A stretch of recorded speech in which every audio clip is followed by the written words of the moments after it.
are starting our day in Eureka Springs, Arkansas. With our vacation time drawing to a close, we'd spent the last day and a half covering as much ground as possible and as little time as possible as we made our way towards the east. We did make good time with just a few stops along the way. As we left Oklahoma, entering Arkansas, we decided to make a detour from our primary route along the I-40 to spend the night in Eureka Springs. Tired from the long drive, we enjoyed a nice relaxing stay at the Green Tree RV Park, which was rejuvenating. Although our time was running short, before hitting the road again, we had to at least drive through the town to check it out. Recognizing that Arkansas is a state which neither Dawn or I had spent any significant time, we wanted to scout it out for a future visit. We appreciated the charm of the old town and can tell that the area offers plenty of opportunity for hiking and other activities that we enjoy, so it's definitely made the list of places to return. But it was time to hitch up, move on, and begin the final leg of our road trip, so here we go!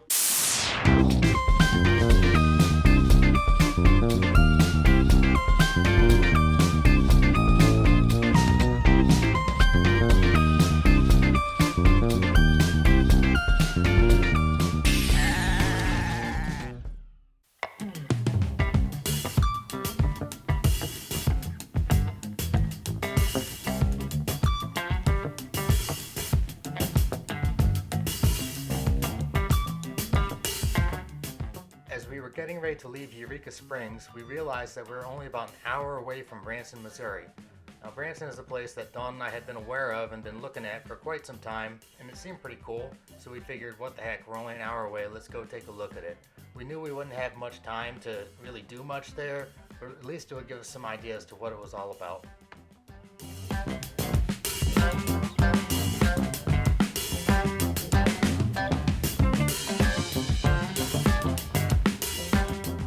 Branson is located in the Ozark region, which we'd never been to before and we found to be quite beautiful.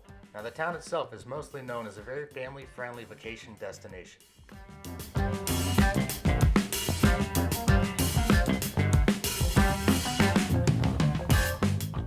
There's a very diverse range of entertainment options in Branson, ranging from amusement parks to putt-putt golf, go-karts, and also things such as theaters and dinner shows.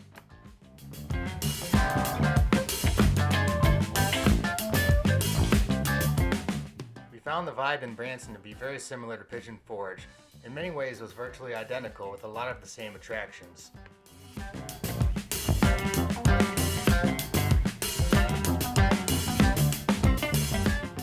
It was lunchtime and we were getting hungry, so we decided to stop and grab a bite to eat.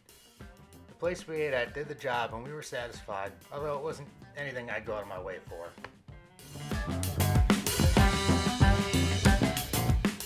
Branson was cool, and we're glad that we saw it, although we do live much closer to Pigeon Forge, so if we do come back to this area, it would be more so to see the region itself and less to visit the town.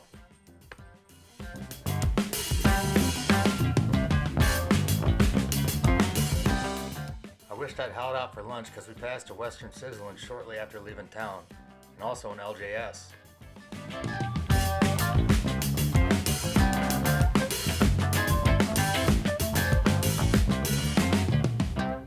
We made our way south to reconnect with the I-40, which would take us home. Our plan that night was to spend the night in Memphis, Tennessee.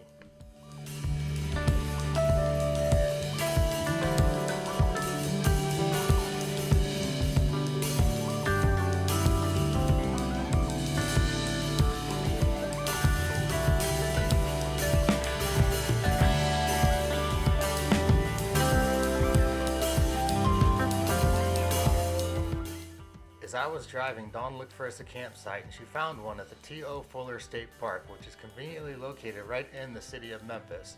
We did read the reviews and there were complaints about a bad odor and a lot of noise, but when we got there it was actually quite nice. I did not detect any smell and it was very quiet, so it worked out very well for us.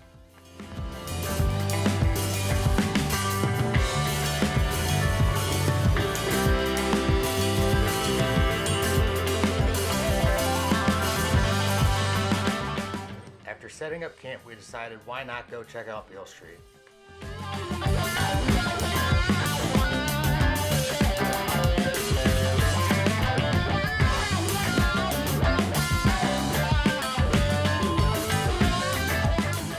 Now, Beale Street Street is definitely worth checking out. It's a cool place to party, but I would say if you're just looking to have dinner, I would go somewhere else before hitting up Beale Street, because basically every place there will charge a cover to get in.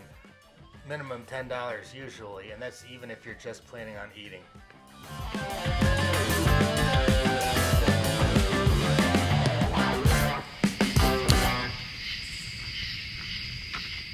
This was our last campfire for the trip. We got a good night's rest for the drive home the next day.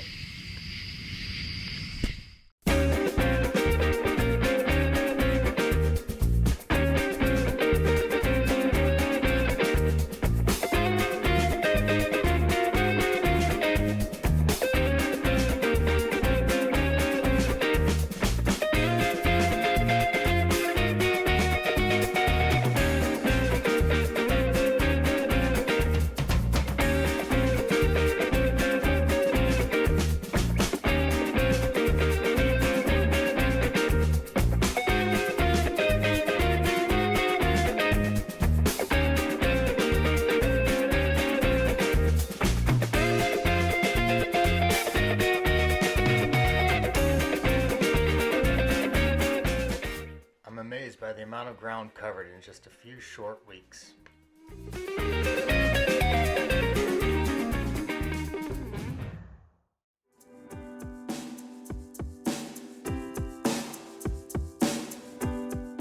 Now, I'd never seen it before, so before hitting the road, I felt obligated to at least drive by and take a look at Graceland. I do appreciate Elvis, and I will definitely be back here at some point and do a proper tour. And here's the King's private jet. After seeing that, we made our way back to the highway and began our drive for the final leg of our trip. Now, Dawn and I have enjoyed many road trips in the past, and looking back, I can say that this is definitely one of my favorites. In addition to the amazing things that we saw and did along the way, I have to attribute a lot of my enjoyment out of this trip to the fact that we were traveling with our Scamp.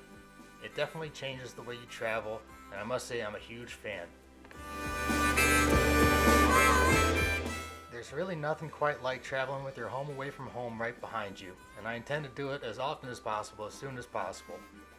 Well, that's it. We soon made our way back home, and our road trip came to a close. Thank you all for following us along with this journey. We have a great time, and stay tuned because there's plenty more to come.